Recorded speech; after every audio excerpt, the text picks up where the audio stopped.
ಮೈತ್ರಿ ಸಭೆಯಲ್ಲಿ ಕಾಂಗ್ರೆಸ್ ಕಾರ್ಯಕರ್ತೆಯರ ಹೈಡ್ರಾಮಾ ಖಂಡಿಸಿ ಶಾಸಕ ಜ್ಯೋತಿ ಗಣೇಶ್ ಕಾಂಗ್ರೆಸ್ ವಿರುದ್ಧ ಕಿಡಿಕಾರಿದ್ದಾರೆ. ಸಭೆಯಲ್ಲಿ ಹಿರಿಯರಾದ ಮಾಜಿ ಪ್ರಧಾನಿ ದೇವೇಗೌಡರು ಹಾಜರಿದ್ದರು. ಅವರು ಮಾತನಾಡುವಾಗ ಇಬ್ಬರು ಕಾಂಗ್ರೆಸ್ನ ಮಹಿಳಾ ಕಾರ್ಯಕರ್ತೆಯರು ಏನ್ ಮಾಡೋಕೆ ಬಂದಿದ್ದರೋ ಗೊತ್ತಿಲ್ಲ, ಈ ರೀತಿ ಕಳುಹಿಸೋದು ಕಾಂಗ್ರೆಸ್ನ ಸಂಸ್ಕೃತಿ, ಅವರಿಗೇನಾದರೂ ತಾಕತ್ತಿದ್ರೆ ಚುನಾವಣೆ ಮಾಡಬೇಕು, ಇಲ್ಲಿ ಶಿಖಂಡಿ ತರ ಕಳುಹಿಸಿ ಮಾಡೋದಲ್ಲ ಅಂತ ಹೇಳಿ ಕಾಂಗ್ರೆಸ್ ವಿರುದ್ಧ ವಾಗ್ದಾಳಿಯನ್ನ ನಡೆಸಿದರು.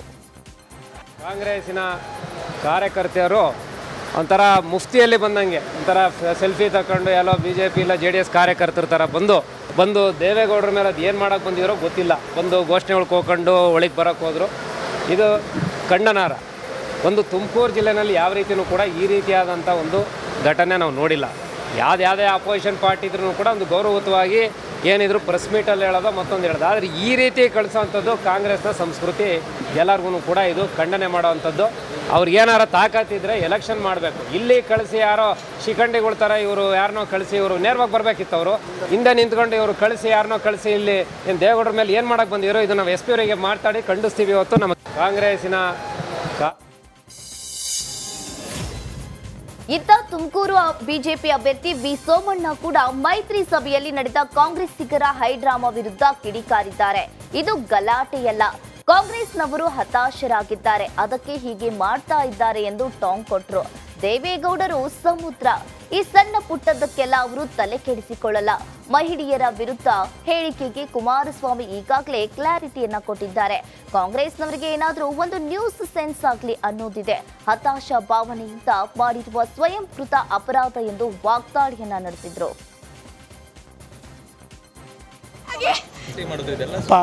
ಗಲಾಟೆ ಅಲ್ರಿ, ಹತಾಶರಾಗಿದ್ದಾರೆ. ಎಲ್ಲಾದರೂ ಒಂದು ಕಡೆ ನೀವು ಆಯ್ತರಪ್ಪ, ನೀವು ಇಷ್ಟೆಲ್ಲ ಮಾಡ್ತಾ ಇದ್ದೀರಲ್ಲ. ಮೊನ್ನೆ ಕಾರ್ಯಕ್ರಮ ಕುಮಾರಸ್ವಾಮಿ ಬಂದಾಗ, ಇವತ್ತು ದೇವೇಗೌಡರು ಬಂದಾಗ ನಾನು ಮಾಡೋ ಕಾರ್ಯಕ್ರಮ ಎಲ್ಲವೂ ನೋಡಿ, ನನಗೆ ಮುಖ್ಯಮಂತ್ರಿಗಳ ಕಾರ್ಯಕ್ರಮ ತಾವೇ ನೋಡಿದ್ದೀರಿ, ನಾನೇ ನಿಲ್ಲ. ಏನು ಅನ್ನಿಸ್ತಾ ನಿಮಗೆ? ನಿಮ್ಮ ಅಭಿಪ್ರಾಯ ಹೇಳ್ರಪ್ಪ, ನಿಮ್ಮ ಅನುಭವ ಹೇಳ್ರಪ್ಪ. ದೇವೇಗೌಡರು ಅವಮಾನ ಮಾಡೋದು ಅವಮಾನ ನೋಡ್ರಿ, ದೇವೇಗೌಡರು ಒಂದು ದೊಡ್ಡ ಸಮುದ್ರ ರೀ. ಈ ಚಿಟ್ಟೆಪಟ್ಟೆಗಳೆಲ್ಲ ಅವ್ರು ಯಾಕೆ ತಲೆ ಕೆಡಿಸ್ಕೋತಾರೆ?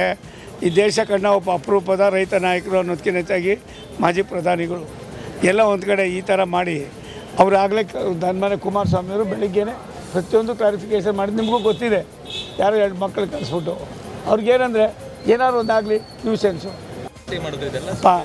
ಗಲಾಟೆ.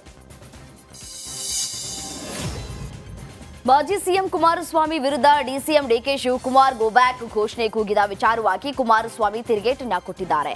ಕೆಲಸ ಇಲ್ಲ ಅಂದ್ರೆ ಮಾಡ್ಕೊಳ್ಳೋದಕ್ಕೆ ಹೇಳಿ. ಇತ್ತೀಚೆಗೆ ಕೆಲವೊಂದು ಸ್ಲೋಗನ್ ಶುರುವಾಗ್ಬಿಟ್ಟಿವೆ. ಗೋ ಬ್ಯಾಕ್ ಅನ್ನೋದು. ನನ್ನ ಬಗ್ಗೆ ಮಾತನಾಡೋದಕ್ಕೆ ಬೇರೆ ವಿಚಾರ ಕಾಂಗ್ರೆಸ್ನವರಿಗಿಲ್ಲ, ಅದಕ್ಕೆ ಇದೊಂದು ವಿಷಯವನ್ನ ಇಟ್ಕೊಂಡು ಹೊರಟಿದ್ದಾರೆ. ಅವರ ಸರ್ಟಿಫಿಕೇಟ್ ನನಗೆ ಬೇಕಿಲ್ಲ, ಜನ ನೀಡ್ತಾರೆ ಅಂತ DKಶಿಗೆ HD ಕುಮಾರಸ್ವಾಮಿ ಟಾಂಗ್ ಕೊಟ್ಟಿದ್ದಾರೆ.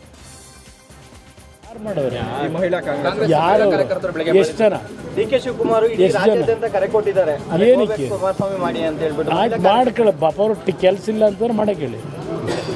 ಅದೊಂದು ಕೆಲವು ಸ್ಲೋಗನ್ ಶುರುವಾಗ್ಬಿಟ್ಟಿದೆ, ಗೋ ಬ್ಯಾಕ್ ಅನ್ನೋದು. ಅವ್ರಿಗೆ ಕೆಲಸದಿಂದ ಮಾಡ್ತಾರೆ, ಅದಕ್ಕೆ ನಾನು ಹಿಡ್ಕೊಳಕ್ಕಾಯ್ತಿದೆ. ಬೆಳಗ್ಗೆ ಏನು ಹೇಳಬೇಕೋ ಹೇಳಾಗಿದೆ.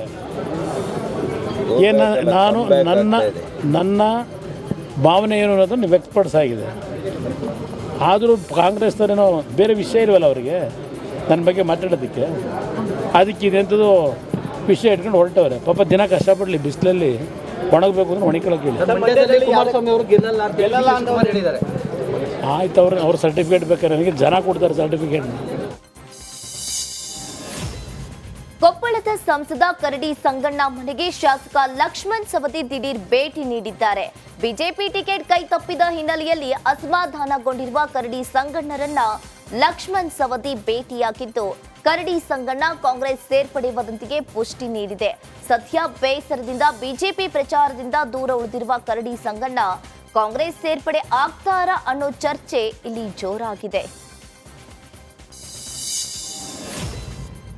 ಕೊಪ್ಪಳದಲ್ಲಿ ಕರಡಿ ಸಂಗಣ್ಣರನ್ನ ಭೇಟಿಯಾದ ಬಳಿಕ ಶಾಸಕ ಲಕ್ಷ್ಮಣ್ ಸವದಿ ಪ್ರತಿಕ್ರಿಯೆ ಕೊಟ್ಟಿದ್ದಾರೆ. ಕಾಂಗ್ರೆಸ್ ಅಭ್ಯರ್ಥಿಯ ನಾಮಪತ್ರ ಸಲ್ಲಿಕೆಯಲ್ಲಿ ಭಾಗವಹಿಸಲು ಕೊಪ್ಪಳಕ್ಕೆ ಬಂದಿದ್ದೆ. ಸಂಗಣ್ಣ ಕರಡಿ ನಮ್ಮ ಹಳೆಯ ಗೆಳೆಯ ಹಾಗೂ ಸಹೋದರ, ಅದಕ್ಕೆ ಭೇಟಿಗೆ ಬಂದಿದ್ದೆ. ಬಿಜೆಪಿಯಲ್ಲಿ ಸಂಗಣ್ಣ ಅವರಿಗೆ ಅವಕಾಶ ಕೊಟ್ಟಿದ್ರೆ ಗೆಲ್ತಾ ಇದ್ರು ಅಂತ ವಿಶ್ವಾಸ ಇತ್ತು. ಆದ್ರೆ ಬಿಜೆಪಿ ತತ್ವ ಸಿದ್ಧಾಂತ ಬದಿಗಿಟ್ಟಿದೆ. ನಾನು ನಮ್ಮ ಸ್ನೇಹಿತ ಸಹೋದರ ಅಂತ ಅವರ ಮನೆಗೆ ಬಂದಿದ್ದೇನೆ ಅಷ್ಟೇ. ಕಾಂಗ್ರೆಸ್ ಪಕ್ಷಕ್ಕೆ ಬರೋದ್ರ ಬಗ್ಗೆ ನಾವು ಮಾತನಾಡಿಲ್ಲ. ಅದಕ್ಕೆ ಇನ್ನೂ ಸಮಯ ಇದೆ. ಸಂಗಣ್ಣ ತೀರ್ಮಾನ ಮಾಡ್ತಾರೆ ಅಂದ್ರು. ಇದಿರೋದು ಒಬ್ಬ ಸ್ನೇಹಿತರು, ಹಿರಿಯ ಸಹೋದರ ಅನ್ನುವಂಥ ಒಂದು ಭಾವನೆಯಿಂದ ನಾನು ಬೇರೆ ಪಕ್ಷದಲ್ಲಿದ್ದಾಗೂ ಕೂಡ ನಾನು ಕೊಪ್ಪಳಕ್ಕೆ ಬಂದರೆ ಅವ್ರ ಮನೆಗೆ ಬಂದು ಒಂದು ಅರ್ಧ ಕಪ್ ಚಹಾ ಕುಡಿದು ಅವ್ರ ಜೊತೆಗೆ ಕೂತು ಒಂದು ಕುಶಲೋಪಾರಿ ಮಾತುಗಳನ್ನು ಆಡಿ, ಮತ್ತು ಅವ್ರು ಬೆಳಗಾಂ ಕಡೆ ಬಂದರೂ ಕೂಡ ನನ್ನ ಮನೆಗೆ ಬಂದು ನನ್ನ ಮನೆಯಲ್ಲಿ ಕೂತು ನಮ್ಮ ಎಲ್ಲ ನಮ್ಮ ಬಗ್ಗೆನೂ ಕೂಡ ಅವರು ಅನೇಕ ವಿಚಾರಗಳನ್ನು ಕೇಳ್ತಾ ಇದ್ದರು. ಹಂಗೆ ಕುಟುಂಬದ ಸಂಬಂಧ ಇರೋದರಿಂದ ಇವತ್ತು ನಾನು ಬಂದು ಅವ್ರ ಮನೆಗೆ ಭೇಟಿಯಾಗಿ ಅವ್ರ ಕುಟುಂಬದ ಎಲ್ಲ ಸದಸ್ಯರಿಗೂ ಕೂಡ ಭೇಟಿಯಾಗಿ ಅವರು ಇವತ್ತೇ ಬೆಂಗಳೂರು. ಮಹಿಳೆಯರ ಬಗ್ಗೆ ಕುಮಾರಸ್ವಾಮಿ ವಿವಾದಾತ್ಮಕ ಹೇಳಿಕೆ ವಿಚಾರವಾಗಿ ಕೊಪ್ಪಳದಲ್ಲಿ ಶಾಸಕ ಲಕ್ಷ್ಮಣ್ ಸವದಿ ಪ್ರತಿಕ್ರಿಯೆಯನ್ನ ಕೊಟ್ಟಿದ್ದಾರೆ. ಕುಮಾರಸ್ವಾಮಿಯವರು ಅನುಭವಸ್ಥರು, ಅವರು ಹೆಣ್ಣು ಮಕ್ಕಳ ಬಗ್ಗೆ ಮಾತನಾಡಬಾರ್ದಿತ್ತು. ಅವರಿಗೆ ಆ ದುರ್ಬುದ್ಧಿ ಹೇಗೆ ಬಂತು ಗೊತ್ತಿಲ್ಲ ಎಂದು ಕುಮಾರಸ್ವಾಮಿ ಹೇಳಿಕೆಗೆ ವ್ಯಂಗ್ಯವಾಡಿದ್ರು. ಕುಮಾರಸ್ವಾಮಿ ಅವರು ಅನುಭವಸ್ಥರು, ಆ ಮಾತು ಹೇಳಬಾರ್ದಾಗಿತ್ತು. ಅವರಿಗೆ ಶೋಭೆ ತರ್ತಕ್ಕಂಥದ್ದಲ್ಲ. ಹೆಣ್ಮಕ್ಳು ದಾರಿ ತಪ್ತಾ ಇದ್ದಾರೆ ಅನ್ನೋಂಥ ಮಾತುಗಳನ್ನು ಹೇಳಿರ್ತಕ್ಕಂಥದ್ದು ನಾನು ಕೂಡ ಗಮನಿಸಿದೆ. ಯಾಕೆ ಅವರಿಗೆ ಆ ಮಾತು ಹೇಳುವಂಥದ್ದು ದುರ್ಬುದ್ಧಿ ಬಂತು ಅಂತೇಳಿ ನನಗೂ ಕೂಡ ಅದು ಪ್ರಶ್ನೆ ಬಂದಿದೆ ಇವತ್ತು. ಕುಮಾರಸ್ವಾಮಿ ಅವರು ಅನುಭವಸ್ಥರು, ಆ ಮಾತು ಹೇಳಬಾರ್ದಾಗಿತ್ತು. ಅವರಿಗೆ ಶೋಭೆ ತರ್ತಕ್ಕಂಥದ್ದಲ್ಲ. ಹೆಣ್ಮಕ್ಳು ದಾರಿ ತಪ್ತಾ ಇದ್ದಾರೆ ಅನ್ನೋಂಥ ಮಾತುಗಳನ್ನು ಹೇಳಿರ್ತಕ್ಕಂಥದ್ದು ನಾನು ಕೂಡ ಗಮನಿಸಿದೆ. ಯಾಕೆ ಅವರಿಗೆ ಆ ಮಾತು ಹೇಳುವಂಥದ್ದು ದುರ್ಬುದ್ಧಿ ಬಂತು ಅಂತೇಳಿ ನನಗೂ ಕೂಡ ಅದು ಪ್ರಶ್ನೆ ಬಂದಿದೆ.